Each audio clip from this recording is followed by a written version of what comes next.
Hello friends, welcome to my channel शीसो classes. आज की इस वीडियो में आप देखेंगे चैप्टर 8 जिसका नाम है ग्रामीण क्षेत्र में आजीविका यानी लाइवलीहुड ऑफ रूरल एरियाज। तो ये भी इस वीडियो में आपको समराइज बताया जाएगा यानी पूरा रिव्यू बताया जाएगा कि आखिर मेन पॉइंट्स क्या है और हर एक पैराग्राफ में क्या बताया गया है कहानी के माध्यम से। तो चलिए स्टार्ट करते हैं। जैसा कि आप सभी जानते हैं, ग्रामीण क्षेत्र में आजीविका यानी वहाँ पे ग्रामीण क्षेत्रों में लोग कैसे रहते हैं, उनके रोजगार किस प्रकार से होते हैं, वे क्या क्या करते हैं, इन सारी चीज़ों के बारे में आप पढ़ेंगे। तो चलिए स्टार्ट करते हैं। जैसा कि आप देख सकते हैं, यहाँ पर एक गांव है जिसका नाम है कलपट्टू गांव। ये तमिलनाडु में समुद्र तट के पास एक गांव है कलपट्टू। यहाँ लोग बहुत तरह के काम करते हैं, जैसे टोकरी, बर्तन, घड़े, ईंट, बैलगाड़ी इत्यादि बनाना। और यहाँ पर कुछ नर्स, शिक्षक, धोबी, बुनकर, नाई और साइकिल ठीक करने वाले और लोहार के रूप में अपनी सेवाएं देते हैं। तो इस प्रकार के ये काम करते हैं। और यहाँ पर कुछ बातें बताई गई है कि ये सुबह के समय नाश्ता करते हैं, जिसमें बहुत सारी चीज़ें होती हैं, जैसे इडली, डोसा व उपमा मिलता है। और बहुत सारी चीज़ें यहाँ पर मशहूर भी है नाश्ते में।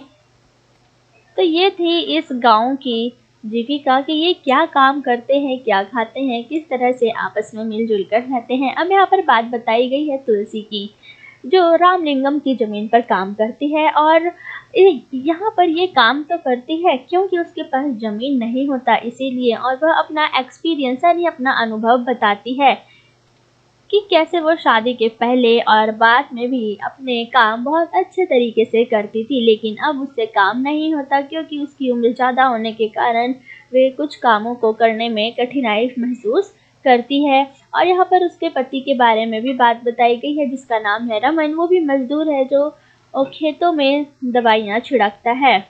अगर वह काम उसके पास नहीं होता तो वे पास के खान से पत्थर या नदी से बालू ढोने का काम करता है। इस तरह की बातें इसमें की गई है कि किस प्रकार से वे काम करते हैं और एक दूसरे के साथ मिलजुल कर रहते हैं, जिनमें उनकी 2 बेटियां भी हैं और वो दोनों स्कूल जाती हैं। और उनमें से एक बीमार पड़ गई थी, जो शहर के अस्पताल में उन्हें ले जाना पड़ा। और इसके कारण उन्हें अपने एक एक गाय को बेचना पड़ा क्योंकि उन्होंने उधार लिया था, किस लिए? अपने बेटी के इलाज के लिए। जैसे कि यहाँ पर आप देख सकते हैं कि हमारे देश में ग्रामीण परिवारों में से करीब 40% जो खेतीहर हैं वे मजदूर होते हैं और इनके पास छोटे छोटे जमीन के टुकड़े होते हैं। इसी तरह बाकी में तुलसी का भी नाम आया है और उसके बारे में बताई गई चीज़ें आपने यहाँ पर पढ़ी। अब बात करते हैं शेखर। तो शेखर क्या है और इसने क्या काम किए हैं, इसका परिवार कैसे चलता है। तो शेखर के पास भी यहाँ पर ज़मीन है और वे ज़मीन का सारा काम, खेती का काम खुद ही करता है। और इसकी जो भी ये काम करता है उसमें मदद तो लेता है और उनके बदले उन्हें यह पैसे भी चुकाता है। और ये कहता है कि इनसे मेरा काम नहीं चलता, इसीलिए मेरे पास मिल भी है। और ये रामलिंगम की मिल में काम करता है, यानी जो मिल होती है वो रामलिंगम की होती है और वहीं पे वो काम करता है। अब बातें की गई है कर्ज लेने पर। यदि अगर कोई भी मजदूर कर्ज लेता है तो उसका क्या होता है और साहूकार किस तरह से उनके साथ व्यवहार करते हैं, इन सारी चीज़ों के बाद आप अनुमान लगा ही सकते हैं। जैसा कि इसमें भी बताया गया है कि कुछ किसान यहाँ पर किसानों ने बताया है कि हम अगर ज़्यादा कर्ज हो जाए तो वे आत्महत्या भी कर लेते हैं।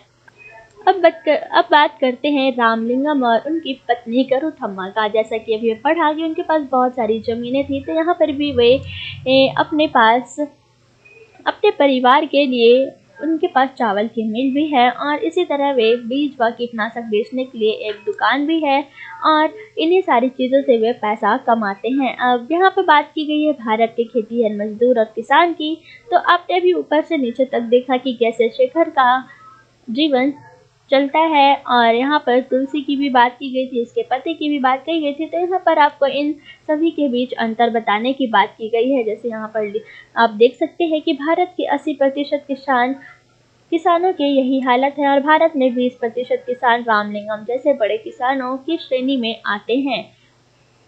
यानी 80% वे जो काम कर रहे हैं और 20% वे जो काम करवा रहे हैं अपनी जमीनों पर। जैसे उनकी उपज का बहुत बड़ा भाग बाजार में बेचा जाता है और बहुत सारे बड़े बड़े शहरों में अन्य काम धंधे शुरू किए जाते हैं, जैसे दुकान चलाना, सूद पर पैसा लेना और छोटी छोटी फैक्ट्रियां चलाना इत्यादि।